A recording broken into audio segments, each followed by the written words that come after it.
जय हिंद बच्चों। बिहार अड्डा 92 यूट्यूब चैनल पर आपका स्वागत है। बच्चों, इस वीडियो में बात करने वाले हैं 12th क्लास का हिस्ट्री का। आज 7वां चैप्टर है।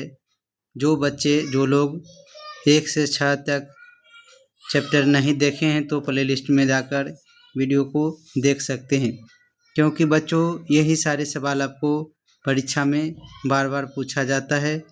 तो चलिए बिना किसी देर के वीडियो को शुरुआत कर लेते हैं। चलिए सबसे पहला सवाल ले लेते हैं। सवाल कहता है किस विदेशी यात्री ने अपने यात्रा वृत्तांत 3 समुद्रों पर पार की यात्रा लिखा था। अपनी जो यात्रा के बारे में लिखा था 3 समुद्रों की पार की यात्रा, तो कहता है लिखकर भारत रूस मैत्री का आधार तैयार किसने किया था। तो आपको आंसर रखना है अफनासी निकितन ने 3 समुद्रों पार की यात्रा ये जो है वृत्तांत लिखा था। चलिए अगला देखते हैं दोस्तों। दूसरा सवाल ले लेते हैं। रूस में सवाल है, रूस में भारत विद्या का जनक किसे कहा जाता है। रूस में भारत विद्या का जनक किसे कहा जाता है। तो आपको इसका आंसर रखना है याद।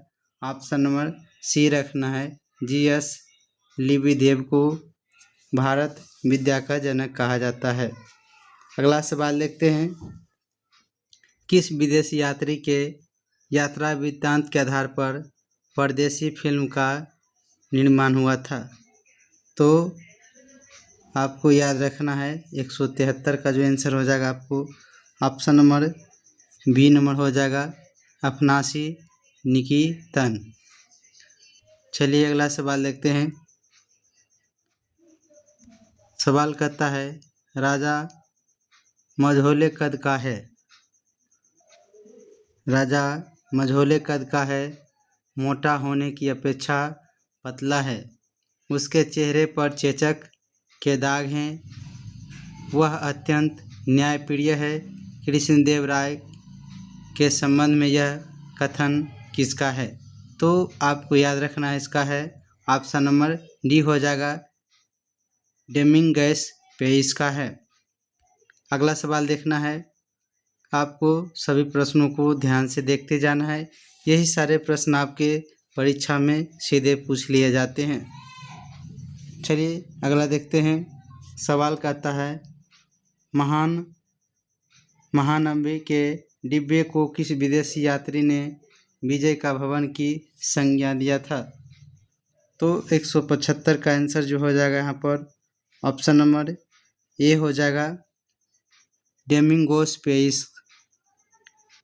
इसका डोमिंगोस पेइस आंसर हो जाएगा। अगला देखते हैं 176 का। कहता है अपना यात्रा वृत्तांत मतलउसादेन नाम से किस विदेशी यात्री ने लिखा।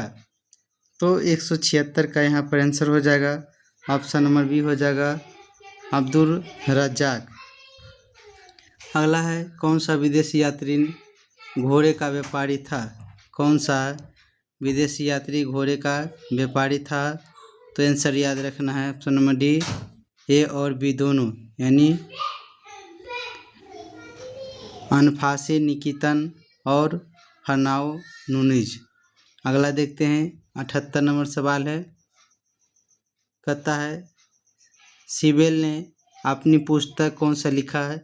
ए फॉरगॉटन एम्पायर। ये किसका पुस्तक है, सिबेल का। कहता है मैं किन विदेशी यात्रियों के यात्रा के बारे में प्रयोग किया गया है, वर्णन किया गया है। तो आपको आंसर याद रखना है ऑप्शन नंबर ए, डोमिंगोस पेइस एवं फर्नाओ नूनीज। चलिए 179 देख लेते हैं। सवाल कहता है निम्न में से पुर्तगाली यात्री कौन थे। इनमें से कौन से पुर्तगाली यात्री है। तो आपको याद रखना है इनमें से सभी पुर्तगाली यात्री थे। एक दोस्तों और ट्रिक आपको बताते हैं कि परीक्षा में कोई सवाल अगर आपको नहीं आ रहा है तो जितने सभी वाला ऑप्शन है उसको ढूंढ कर खोज कर आपको वो मार्कशीट में भर लेना है। आपको 99% समझिए 100 में 99 सवाल आपके सही हो जाएंगे। चलिए अगला सवाल देखते हैं। सवाल है 180।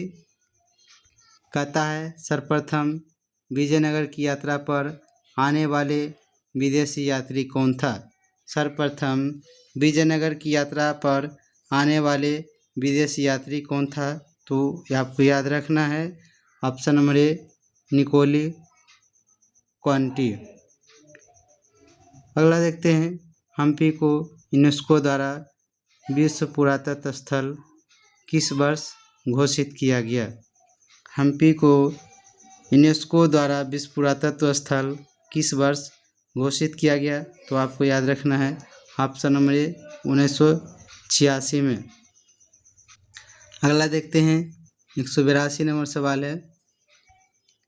कहता है विजयनगर का महानतम शासक कौन था।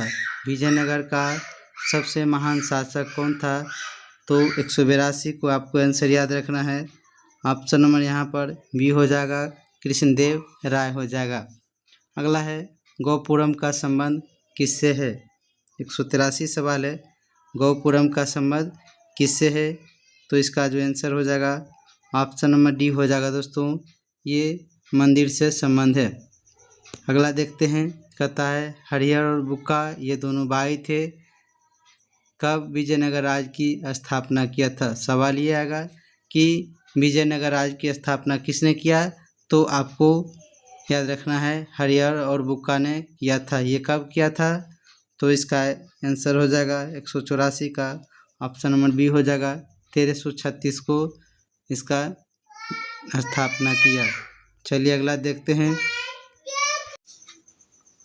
अगला सवाल है विजयनगर के वंश के पश्चात इसकी पहचान किस नाम से किया गया। विजयनगर जब ध्वंस हो गया यानी ध्वस्त हो गया, तो उसके बाद इसकी पहचान किस नाम से जाना गया है, तो आपको याद रखना है ऑप्शन नंबर ए हम्पी के नाम से पहचाना गया। अगला है अमुक्तमालया किसने लिखी, तो इसका जो आंसर हो जाएगा आपको 186 का ऑप्शन नंबर डी हो जाएगा। यहाँ पर कृष्णदेव राय ने लिखा था। 187 नंबर देखते हैं। कहता है गौपुरम से आप क्या समझते हैं।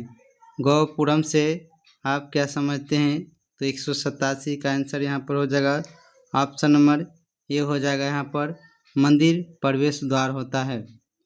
अगला जो है कहता है निम्न में से किसने विजयनगर की यात्रा की।